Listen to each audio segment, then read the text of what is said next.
Austin's real estate market is starting to shift. We're seeing more properties on the market, longer days on market. What is going on with the Austin luxury real estate market? Well, we're going to interview Wade Giles right now, and you're going to find out in just a second. All right, so here with my good friend Wade, and we're going to just catch up a little bit, talk about luxury real estate and what's been going on in the market. But first of all, some of this is redundant because we see each other. Sorry, a couple weeks ago and talk fairly regularly. But what's been going on with you and your business and family and everything in the past year? Yeah, man, it's been crazy busy. It's been like a whirlwind, I think, for a lot of us. Been very, very fortunate. We've had a record year. We're at like 65% or 70% of what we sold last year in 2021. Wow. So we had a great first start of the year, and just been keeping busy. We moved into a new house. We bought a rental property. We've just had a lot of different things going on. Yeah. But yeah, it's been really, really busy. But I think now we're kind of gonna start seeing a little bit of a slowdown. I think for a lot of us, it's gonna be in some ways a much needed time to recharge our batteries. Yeah. Well, tell me about your team first. Because when I interviewed you last time, it was during COVID, right? Yeah.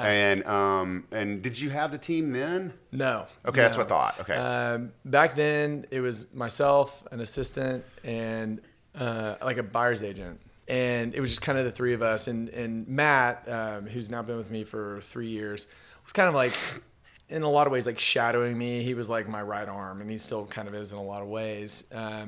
So he was helping, just kind of being a duplicate of me whenever I couldn't be in two places at once. Yeah. Since then, we've grown. I went from WadeATX.com to GilesGroupAustin.com. We did a rebrand with Giles Group.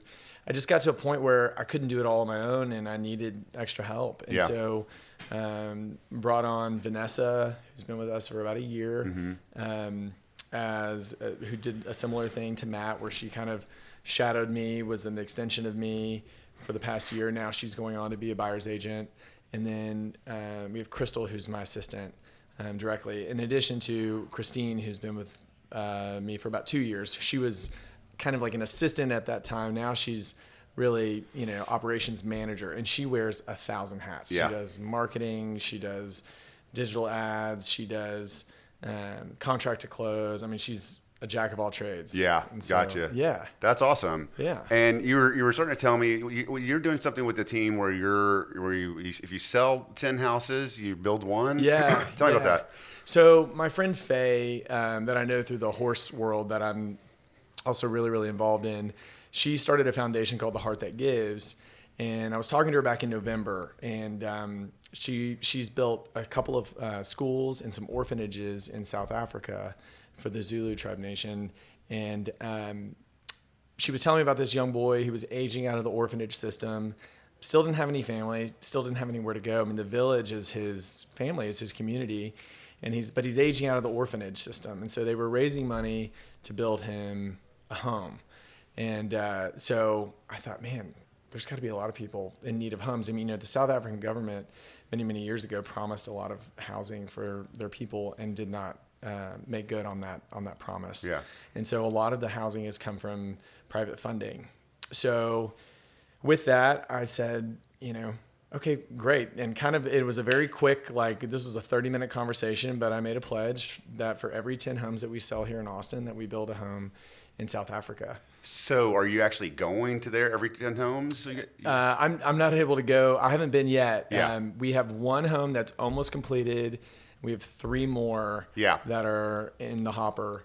I'll be going there in the fall. And so are you rationing the money off each sale to build it up? Yeah, kind of. I mean, we kind of know what a house costs. And so when we close out 10 homes, we send a check. And it's been great. I've been able to help a little bit with some of the design. It's important to not go so off the reservation, so to speak, with cool design, because that could create problems within the community in itself. But simple things like being able to flip on a light switch are things that a lot of these people have never been able to experience. Wow. These homes are very bare bones. They have communal huts for cooking and outhouses and things like that. So these homes don't necessarily have plumbing. They're concrete floors. There's cinder block, Yeah. and but they've got windows, they've got a little electricity, and most importantly, they have a front porch. Nice. And that is super important for these people because the days are really, really hot, and they Yeah. like to get out of their homes. So, Oh, cool. yeah, That's really cool. yeah. Let's talk about the market a little bit. Yeah, for sure. It's interesting. I saw someone the other day post on Facebook that says something like, just because someone got a buyer concession doesn't mean we're back to 2019 or something like that. Mm-hmm. And I was like, well, what's wrong with 2019? Right. Like it's been crazy the last couple of years, and we are experiencing a slowdown. What are you seeing in luxury? Yeah, no, I mean, I think things are pretty similar. I think across the board, we've got so many different factors in our economy right now. We've got inflation. We've got a stock market that's been incredibly shaky. Mm-hmm. We've got a war in Ukraine. Mm-hmm. We've got interest rates rising. I mean, we've got all these different external factors that are directly affecting our market. I mean, I guess you could say the Fed has been doing its job. They raised interest rates to balance out the market, and it's doing so. Yeah. And then on top of that, from a timing standpoint, we're going into summer. Yeah. And guess who goes out of town in the summer? Everyone with a family. People who can afford it. Right. Yeah. And the people who can afford it oftentimes are in that luxury price point. Yeah. And so they're going to Europe. They're going to Colorado. They're getting the hell out of Austin. Yeah. Because it's too dang hot. Well, right. I mean, it's like that's another in another Facebook group who was like, it's just totally dead. Well, look, I mean, I remember the first week of summer, 2 weeks ago, whatever it was, when school was out, I probably got 7 autoresponders on emails, right? I mean, you get people, especially, I know people were going on vacation last year, but not nearly like this year. Yeah. Everyone's going, I told you I was going to France, and the prices are freaking ridiculous, Right. So I think we still have a healthy economy, I mean, obviously we don't know what's going to happen, but, I pulled these stats and talked to Chris Jacob with the Housing Report. Thank you, Chris, for always helping me out. But, they said 1,079 active listings over 1 million, and then 641 pending sales over 1 million. One thing that he mentioned to me is that there's 300 and something gone pending in the last 30 days because you have some new builds that are over $1 million, right? Right. And that's 2.5 months worth of inventory. That's what is it? 3 months, 4 to 6 months is actually what they call normal, which we haven't seen normal in a very long time. Right. Are houses that you're listing, on the upper end, are they taking longer to sell yet? Man, it just depends. Yeah. Last month, we had 14 listings go live. Wow. Bunch of listings. Yeah. For perspective, in 2021, I was the listing agent on 16 properties for the entire year. So all of a sudden, in April, my phone just didn't stop ringing with people starting to hear that canary in the coal mine saying, we need to get out before, we need to cash out on this great market before it flattens out. And so we had 14 listings go active. Of those, 12 of them are pending. Wow. Every single one of them went over asking. Wow. Last week alone, we had 3 listings go pending, all over $1 million. Yep. One was at 1.3. It went pending at 1.5 pre-market. Another one, I'm trying to remember what they were. Another one went $100,000 over, and I can't remember which one that was right off the top of my head. And then another property went $600,000 over asking. Yeah. I didn't think I had underpriced it that much, and we only had, and that was also off market. We had 1 day of showings, and we had several offers, and it went for significantly. Well, and that's just a testament that, I think you could make the case that even with the new inventory, there's still not enough luxury homes, right? That's correct. Because we just still have people moving here, executives moving here, Tesla, Facebook, TikTok, I heard, is moving, open an office here. So and then here's another thing that Chris Jacob told me that I didn't realize this, but for a second home, interest rates right now are 6 3/4. For jumbo loan, it's 4.49. So it's still an attractive. Are the homes that you're seeing on the market that you're listing, all that, are a lot of these second and third homes for people?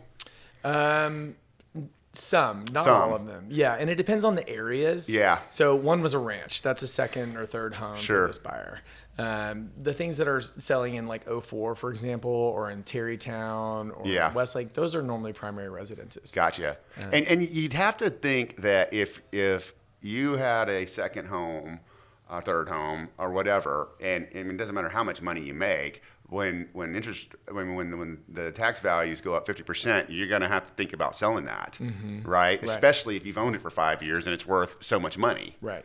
So, where do you think we're going to go over the next few months? I know that's a hard question to answer, but yeah, I think that the next couple of months, I think at least until the end of August, yeah, our market's going to be pretty quiet. Yeah. I really do. And I think that instead of agents going, and this is something I'm talking to myself whenever I say this as well, instead of going to this panic, like, oh my God, I'm never going to sell another house again. Yeah. Because, I'm grumpy when I'm too busy because I've got way too much going on. And then I'm grumpy whenever there's not enough going on. Me too. Yeah. So learning how to accept those times and use them truly as an opportunity to recharge your batteries, because we know it's going to be busy again. Yeah. But I don't think right now is, if you don't have to sell right this moment, it may not be a bad idea to hang tight and wait a couple months and see what happens. Yeah. Now, what we saw in 2021 summer, we also saw the same thing. So 2020 summer was incredibly busy because everyone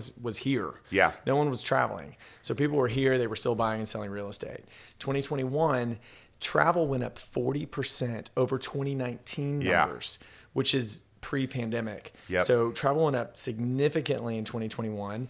And the media, took that as a sign that the market was starting to crumble and was starting to the bubble had burst. Yep. It wasn't the case. However, end of August, September, October was pretty slow because people had been hearing these media headlines over and over and over again.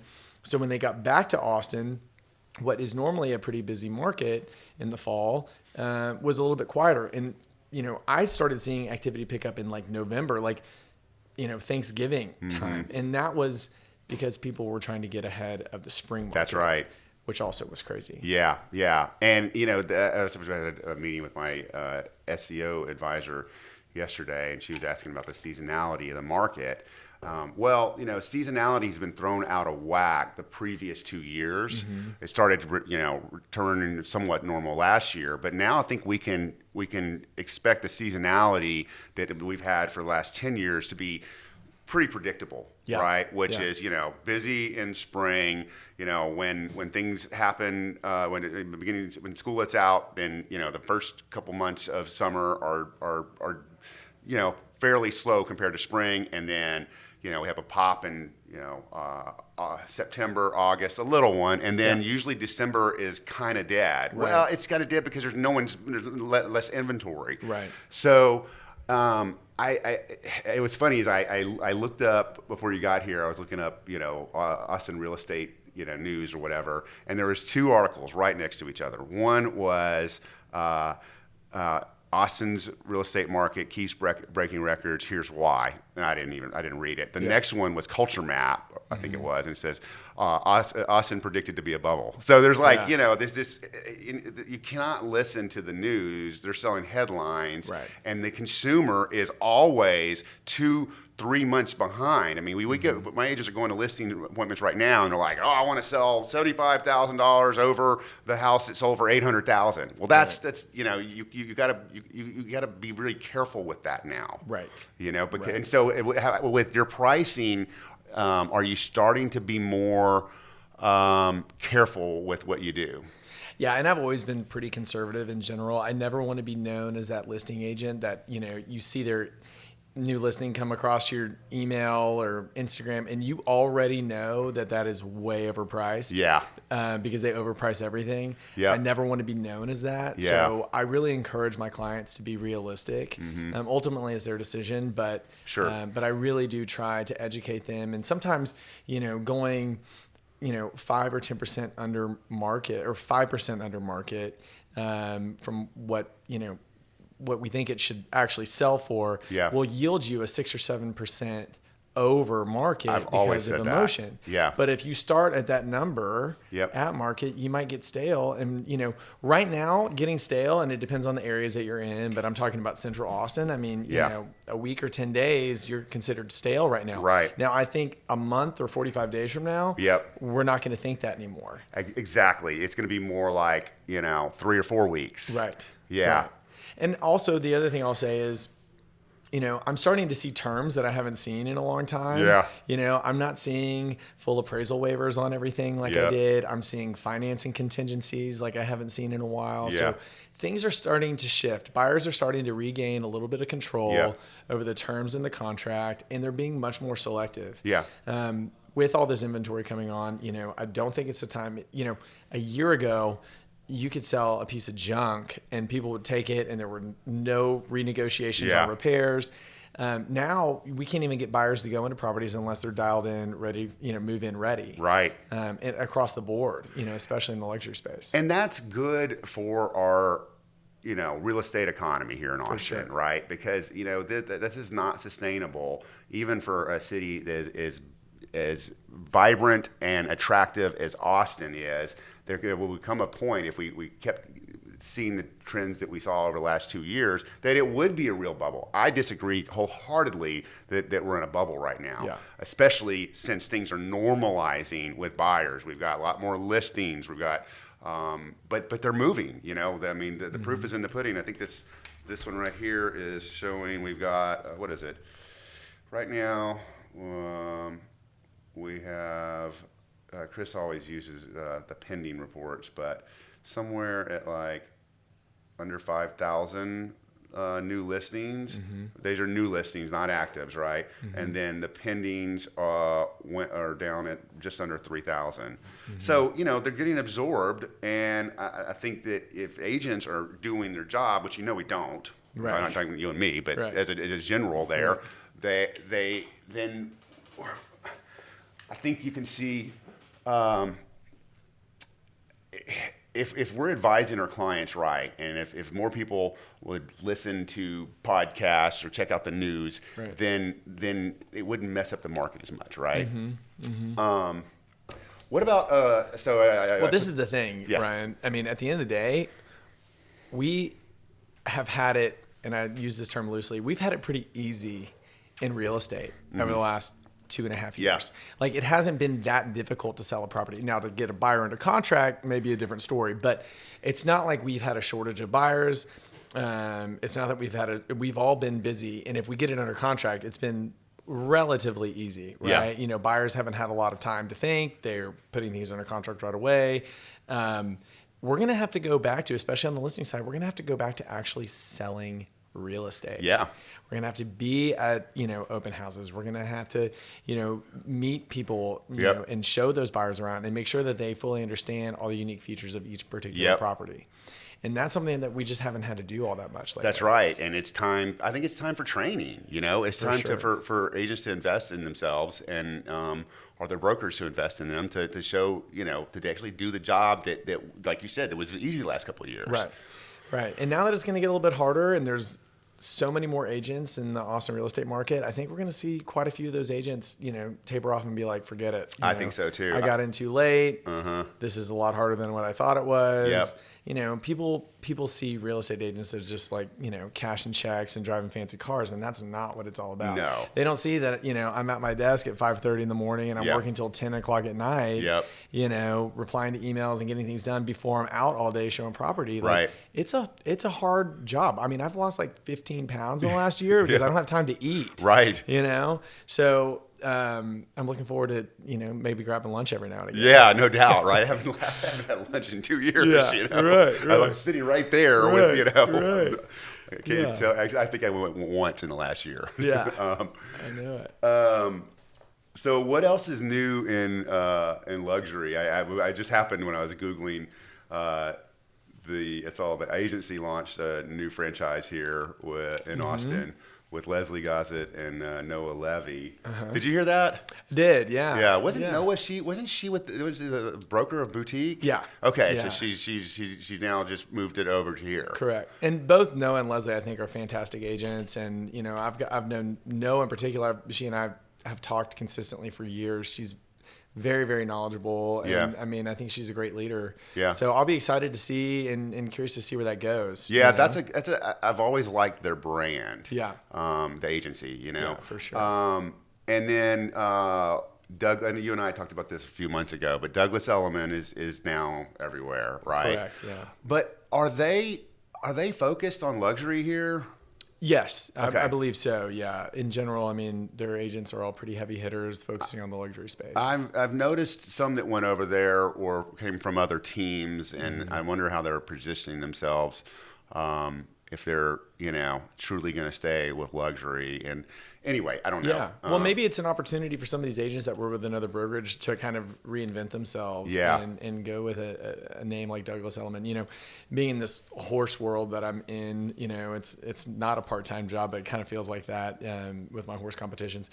Douglas Elliman's everywhere at those horse competitions. And, there are a lot of affluent people that attend those things. So Yeah. they've been around for years, mainly in the coastal cities. But Yeah. it's interesting to see them come to And Austin. then is anybody else here that come here? Gosh. I'm trying to think. What's the Cochran? Barbara Cochran? Is she here? I don't Barbara know. Corcoran? I heard that they were looking over here, but I just see her on those commercials every morning while I watch GMA. yeah, so, right.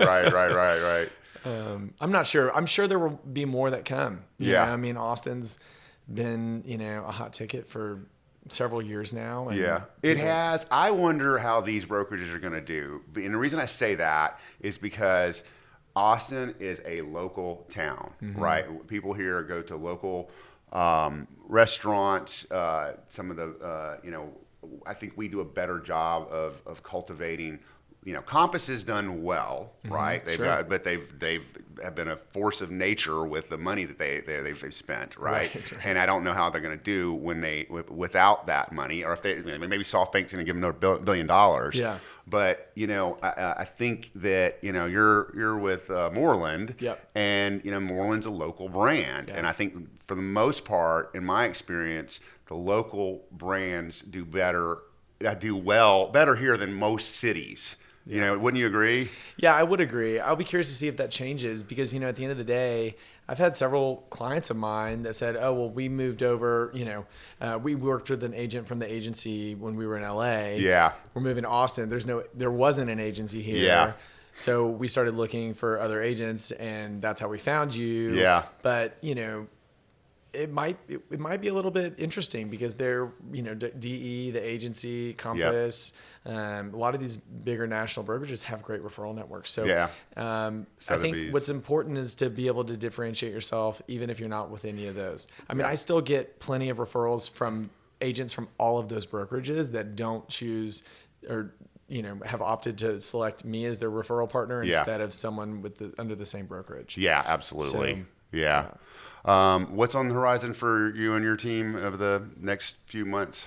Man, I think right now we're just still, building, going from being a single agent to building a team has been just an incredible journey. And Yeah. I have fallen on my face forward so many times, but Yeah. at least I'm falling in the right direction, hopefully.